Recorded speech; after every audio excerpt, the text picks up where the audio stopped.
Ambulance. അത് ambulance അല്ല, ambulance എന്നാണ്. ആംബുലൻസ്. നിങ്ങൾക്കും വില്ലയെ പോലെ ശരിയായ പ്രൊനൗൺസിയേഷൻ പഠിക്കണമെങ്കിൽ ഇപ്പോൾ തന്നെ കിഡ്സ് ആപ്പായ കുക്കു टीवी डाउनलोड ചെയ്യൂ. और एवरीडे कुछ नया सीखो. कुकू टीवी.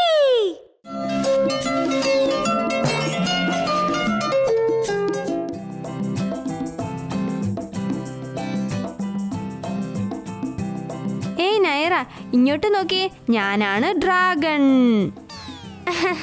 വാവ്, ഇങ്ങോട്ട് നോക്കിയേ, ഞാനാണ് പ്രേതം. കുട്ടികളെ, ആഹാരം മുൻപിൽ വെച്ച് കളിക്കാൻ പാടില്ല. ആഹാരത്തിനെ നമ്മൾ ബഹുമാനിക്കണം. ആഹാരത്തിനെ ബഹുമാനിച്ചില്ലെങ്കിൽ എന്ത് നടക്കും മുത്തശ്ശ? ആഹാരത്തിന് ദേഷ്യമൊന്നും വരില്ലല്ലോ. അത് അങ്ങനെയല്ല. നമ്മൾ ആഹാരത്തിനെ ബഹുമാനിക്കണം.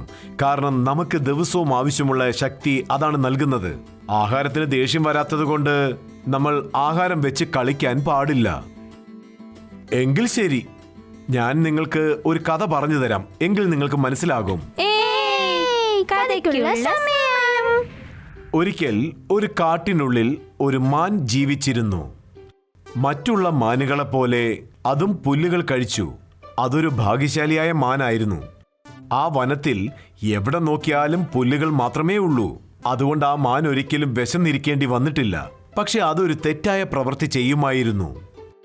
അതിനാവശ്യമുള്ള ആഹാരം കഴിച്ചതിന് ശേഷം ബാക്കിയുള്ള പുല്ലിന്റെ പുറത്ത് കളിച്ച് ആ പുല്ലെല്ലാം വേസ്റ്റാക്കി.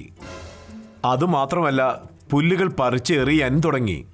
പിന്നൊരു ദിവസം മാൻ പുല്ലുകളുടെ പുറത്ത് കളിക്കുന്ന സമയത്ത് ആ പുല്ലുകൾ മാനിനോട് സംസാരിക്കാൻ തീരുമാനിച്ചു.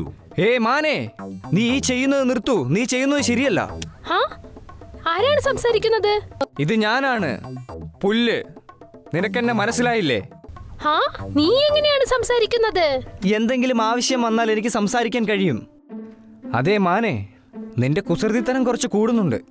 ഞാൻ എന്നെ കഴിക്കേണ്ടതെന്ന് നിന്നോട് പറയുന്നില്ല. നിനക്ക് വേണ്ട അത്രയും നീ കഴിച്ചോളൂ. പക്ഷെ എന്തിനാണ് ഇങ്ങനെ കളിച്ച് വെറുതെ പാഴാക്കുന്നത്? എന്ത്?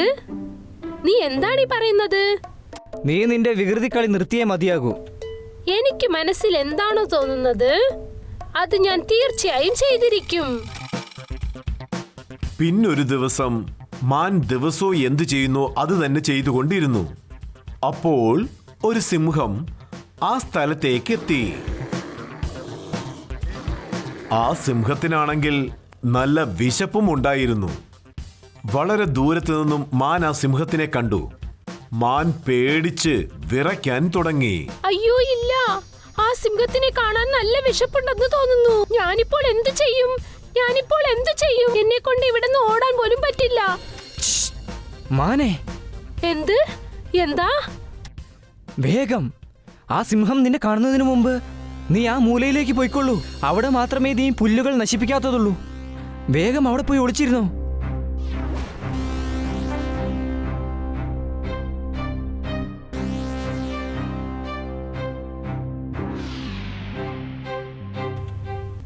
ഞാൻ രക്ഷപ്പെട്ടു. വളരെ നന്ദി കൂട്ടുകാരാ, നീ എന്നെ രക്ഷിച്ചിരിക്കുന്നു. നീ പറഞ്ഞത് ശരിയാണ്. ഞാൻ എന്റെ തെറ്റ് തിരുത്തണം. മുതിർന്നവരെ ബഹുമാനിക്കണം.